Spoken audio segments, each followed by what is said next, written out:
नमस्कार, knocking-news.com में आपका स्वागत है। मैं हूं गिरिजेश वशिष्ठ। जैसे जैसे चुनाव नज़दीक आ रहा है, फिज़ा बदल रही है। बार बार ये बात मैं आपको बोलता हूं। आज कुछ और सूचनाएं इसको लेकर आया हूं। कल उत्तर प्रदेश में हो सकता है, जहां तक खबर है, योगी जी के पास में कमांड आ गई है कि आपको कल मंत्रिमंडल में कुछ नए चेहरे जोड़ने हैं। जो खबर है उसके हिसाब से राजभर साहब और उनके यहाँ से एक और चेहरा योगी जी के मंत्रिमंडल में शामिल होगा। दारा सिंह चौहान की तरफ से भी एक प्रतिनिधि आना है। आरएलडी को लेकर थोड़ा संशय है, क्योंकि जयंत चौधरी अब एनडीए के साथ आना नहीं चाह रहे हैं। भारतीय जनता पार्टी उनके साथ निगोशिएशन कर रही है। जयंत चौधरी ने मजबूरी जताई है कि उनके साथ जो हालात हैं उनमें ख़ास तौर पर किसान आंदोलन और हिंदू मुसलमान की जो एकता है, जो जयंत चौधरी को ऐड करती है, अगर वो बीजेपी के साथ जाते हैं तो उनका वोट बैंक बट जाएगा, मुसलमान उनका साथ छोड़ जाएंगे और किसान आंदोलन में उनके लिए मुश्किलें बढ़ेंगी। इसलिए जयंत चौधरी अब ठिठक रहे हैं। वरना अगर जयंत चौधरी को मनाने में बीजेपी कामयाब होती है तो इसका पता भी इस मंत्रिमंडल के विस्तार में लग जाएगा। 2 सीटें उनकी पार्टी को मिल सकती हैं। लेकिन अब तक कई बार उत्तर प्रदेश में मंत्रिमंडल विस्तार के लिए इनविटेशन कार्ड तक छपने के बाद मामला टल चुका है, वहाँ के जानकार पत्रकारों का कहना है। इसलिए ये कहा जाता है कि वो मरा तब मारिए जब 13वीं हो जाए। जब 13वीं हो जाए तो समझिए कि हाँ, अब आदमी मर गया है, वो वाली स्थिति है। और ऐसी हालत में क्या निष्कर्ष आप निकालेंगे? क्या ये खबर महज मंत्रिमंडल के विस्तार की खबर है? नहीं है। फिर ये खबर किस चीज़ की खबर है? ये खबर है भारतीय जनता पार्टी की उस दशा की खबर जिसमें वो अपने एनडीए गठबंधन के साथियों को, दरअसल ये मामला सामान्य मंत्रिमंडल विस्तार का मामला नहीं है। आप इस मामले में टाइमिंग देखिए। भारतीय जनता पार्टी लोकसभा चुनाव में जाने वाली है।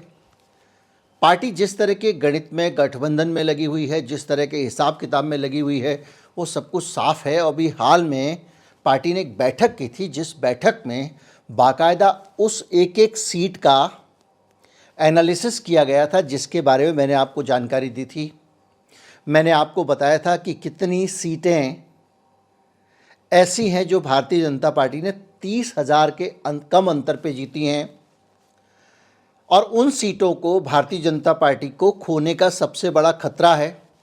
तो वो जो थिन मार्जिन वाली सीटें हैं, उन पे भारतीय जनता पार्टी ने बहुत माथापच्ची की है। उन सीटों को बचाने के लिए वो अपनी अलग गणित और जुगत में लगी हुई है कि वरना अगर वो बहुत मैनेजमेंट करने में कामयाब नहीं हो पाती है तो 2019 के मुकाबले आज के वातावरण में ये 35 सीटें बीजेपी के हाथ से निकल सकती हैं। तो अब मामला बचा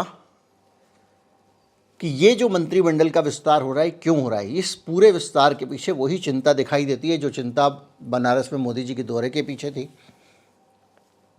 और वो चिंता है कि ये जो उठापटक चल रही है और एनडीए को बचा के रखने की चिंता। अब तक तो आप खबर पढ़ते थे कि साहब संकट में पड़ गया इंडिया गठबंधन, अब फला आदमी नहीं आ रहा, नीतीश ने धोखा दे दिया। तो बीजेपी को जितने अपने दांव चलने थे, पत्ते खोलने थे, खोल लिए। जिसको इधर से उधर जाना था बुला लिया। लेकिन वो भी, चाहे जयंत चौधरी हो, अशोक चौहान हो, वो भी एक जगह पे जाने के बाद रुक गए हैं। क्योंकि 2024 को लेकर कोई भी, मतलब 2024 बोलता हूँ तो 2024 का चुनाव है, कोई भी राजनीतिक दल इस बात को लेकर आश्वस्त नहीं है कि बीजेपी सरकार बना ही लेगी। हो सकता है आपको ये लगता हो सकता है कि मुझे भी ये लगता हो, लेकिन परिस्थितियां उतनी सीधी बीजेपी के लिए नहीं है। अनेक एनालिसिस में, एक एक सीट का एनालिसिस मैं आपको दे चुका हूं। कोशिश हो रही है कि भारतीय जनता पार्टी का जो गठबंधन है, एनडीए गठबंधन, उसके पार्टनर्स को साथ रखा जाए। पार्टनर कहेंगे कि भैया लोकसभा में तो आप मलाई काट लोगे और समर्थन ले लोगे, हमको क्या दिया। तो अब उन पार्टनर्स को कहीं भाग ना जाएं, छिटक ना जाएं, क्योंकि कुछ खबरें हैं जो मैं अभी आपको बताऊंगा, उसके हिसाब से बहुत बुरी हालत होने वाली है। कैसे होगी ये हम समझेंगे। ऐसी हालत में भारतीय जनता पार्टी कहाँ जाकर ठिठकेगी, कहाँ जाकर अटकेगी, इस चक्कर में पड़ने से अच्छा है पहले ही गठबंधन कर लिया जाए और सारे पार्टनर्स को मना लिया जाए। पार्टनर्स को मनाकर बीजेपी क्यों रखना चाहती है, इसके पीछे भी एक कारण है। बड़ी संख्या में भारतीय जनता पार्टी के पार्टनर और उत्तर प्रदेश में बहन मायावती और जो ठिठके हुए लोग हैं वो लोग भी, और बहुत सारे एनडीए पार्टनर, जो एनडीए पार्टनर किसी मजबूरी में बदल गए थे, बन गए थे, उनको अगर लगता है कि हालात बीजेपी के लिए 50-50 भी हैं तो वो बीजेपी को हटाने वाले पाले में जाना चाहेंगे और भारतीय जनता पार्टी सुनिश्चित कर लेना चाहती है वो ना जाए। इसलिए जो मंत्रिमंडल का मैंने पूरा आपको एक गणित बताया उत्तर प्रदेश का, उसमें उन लोगों को अकोमोडेट करने की कोशिश की जाएगी और वो कोशिश लगातार टलती आ रही है और अब अगर नहीं की तो मामला होगा गड़बड़। गड़बड़ कैसे होगा इसको समझिए। भारतीय जनता पार्टी अगर अब, जैसे कि संभावना है कल शायद विस्तार हो जाए, लेकिन जो मैंने कहा कि पक्का कहना अभी भी रातों रात भी असंभव है। चिंता इस बात की है कि जैसे ही देश में आचार संहिता घोषित होगी, आचार संहिता लागू होते ही ये ईडी, सीबीआई, ये सारे के सारे जो तंत्र हैं, ये सब मामले हैं, ये ठंडे पड़ जाएंगे। इन हथियारों को, इन तलवारों को म्यान में रखना पड़ेगा और ये बंदूकें नीचे कर लेनी पड़ेंगी। और जब ईडी और सीबीआई का खतरा हट जाएगा, जब इस तरह की पुलिसिंग का खतरा हट जाएगा और सारा प्रशासन चुनाव आयोग के हाथ में आ जाएगा, तो चुनाव आयोग चुनाव को सही से संपादित करने तक तो प्रशासन का इस्तेमाल कर सकता है, लेकिन दुरुपयोग के हद तक नहीं जा सकता।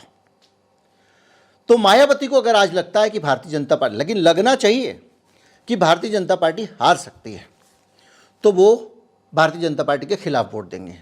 उनको अगर लगा दोबारा आ सकती है तो मायावती ऐसा नहीं करेंगे। जो लखनऊ के राजनीतिक हलकों में जिस तरह की फिजा है वो ये बताती है कि मायावती के परिवार को, उनके भाई को उठा लिया गया था, उनके साथ गेस्ट हाउस में बहुत सारी ऐसी चीज़ें हुई जिनको मैं यहाँ नहीं बोल सकता हूँ।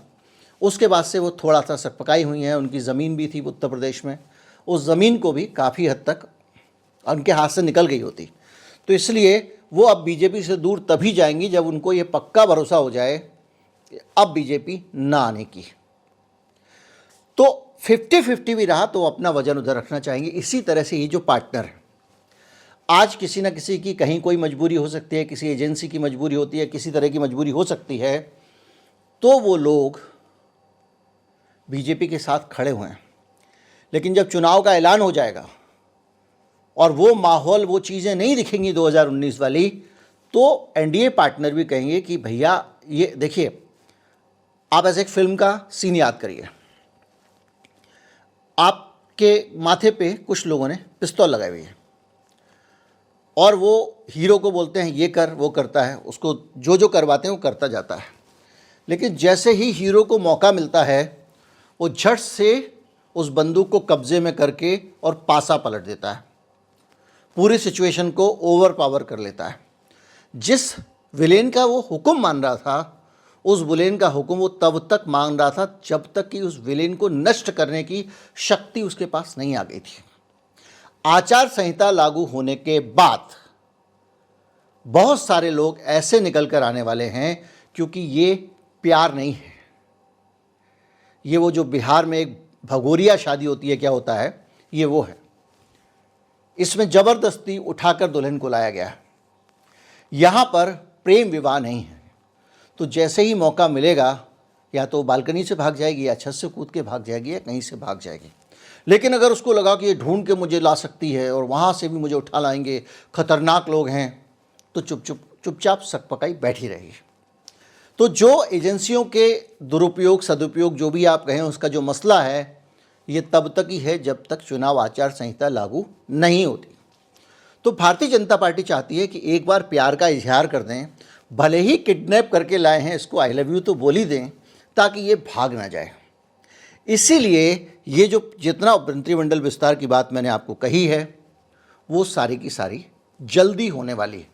इसके अलावा भी भारतीय जनता पार्टी जयंत चौधरी को फिर से मनाने की कोशिश करेगी कि अगर वो साथ आ जाते हैं तो भी उनको साथ ले लिया जाए, वरना कोशिश होगी कि पोस्ट इलेक्शन ही उनसे समर्थन ले लिया जाए। कुल मिला के चुनाव से पहले की राजनीति जो है उसमें जितने सारे दांव पे सामने निकल के आ रहे हैं, जितने सारे कैरेक्टर आ रहे हैं और जिस तरह की चीज़ें सामने आ रही हैं, उनके बाद एक बात पक्की है कि 80 सीट वाले उत्तर प्रदेश में बीजेपी का काम मुश्किल होने वाला है। दूसरा, मैं कई बार आपको अपने वीडियो में बता चुका हूं कि बीजेपी में जो बड़े नेता हैं उनके अंदर भी कहीं ना कहीं एक खींचतान है जो बहुत कोई देवता नहीं है, देवताओं में भी होती थी, मनुष्य है। और ये लगातार देखा जा रहा है कि योगी आदित्यनाथ एक मजबूत कैंडिडेट मोदी जी के विकल्प के तौर पे सामने आ रहे हैं। उनकी ताकत, उनकी लोकप्रियता और दूसरी चीज़ों का मुकाबला कोई और नेता इस तरह से नहीं कर सकता है। तो नंबर 2 की जो दौड़ है उसमें एक मजबूत खिलाड़ी है, और एक नंबर 2 आप जानते हैं जो पूरी एजेंसियों को, दूसरी चीज़ों को हैंडल करता है, वो नंबर 2 चाहता है कि योगी जी अगर कमज़ोर हो जाएं तो उसका एक छत्र मामला हो जाए। अब उस नंबर 2 के लिए योगी जी आंखें किरकिरी हैं। तो योगी जी क्यों चाहेंगे कि वो नंबर 2 स्ट्रांग बना रहे? अगर 2024 के लोकसभा चुनाव में भारतीय जनता पार्टी एक कमज़ोर पार्टी निकल के आती है, केंद्र के शासन से हट जाती है, जाहिर बात है एकदम ही तो सुपड़ा साफ होगा नहीं, तो योगी आदित्यनाथ का एक बड़ा दावा बनेगा दिल्ली की सत्ता पे। और इसलिए बहुत सारे राजनीतिक हलकों के जो जानकार हैं वो ये कहते हैं कि योगी जी बहुत ज़्यादा ताकत नहीं लगाने वाले हैं भारतीय जनता पार्टी को जिताने के लिए। व्यक्तिगत तौर पे भी वो घायल शेर हैं, क्योंकि उनको बार बार कमज़ोर करने की कोशिश की गई है।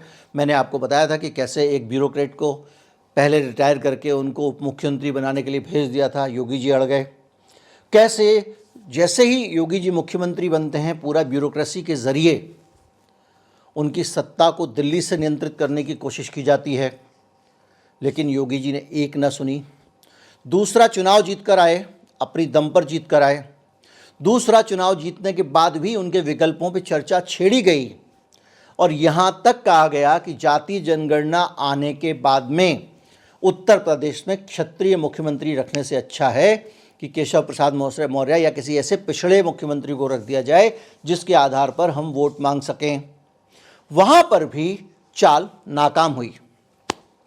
तो ऐसी हालत में योगी जी कतई नहीं चाहेंगे कि बहुत ताकत के साथ में कोई आ जाए। ईमानदारी की बात यह है कि 2 आदमियों को छोड़कर पूरी बीजेपी में कोई नहीं चाह रहा है कि बहुत ज़्यादा ताकत पार्टी में उन 2 आदमियों की बढ़े। कोई ये भी नहीं चाहता कि बीजेपी हार जाए, कोई नहीं चाहता कि उसकी सरकार ना आए, लेकिन आधा अधूरा समर्थन दे रहे हैं। ये खौफ की मोहब्बत वाला हाल है। तो ये जो इम्पैक्ट है ये अब देखते हैं आने वाले समय में चुनाव किस करवट बैठता है। तो जो एनालिसिस इस तरह के सामने आएंगे मैं आपके साथ साझा करता रहूँगा। उम्मीद करता हूँ वीडियो आपको अच्छा लगा होगा। अच्छा लगा हो तो ज़्यादा से ज़्यादा लोगों तक पहुँचाएं, चैनल को सब्सक्राइब कर लें। हमेशा की तरह नमस्कार, जय हिंद।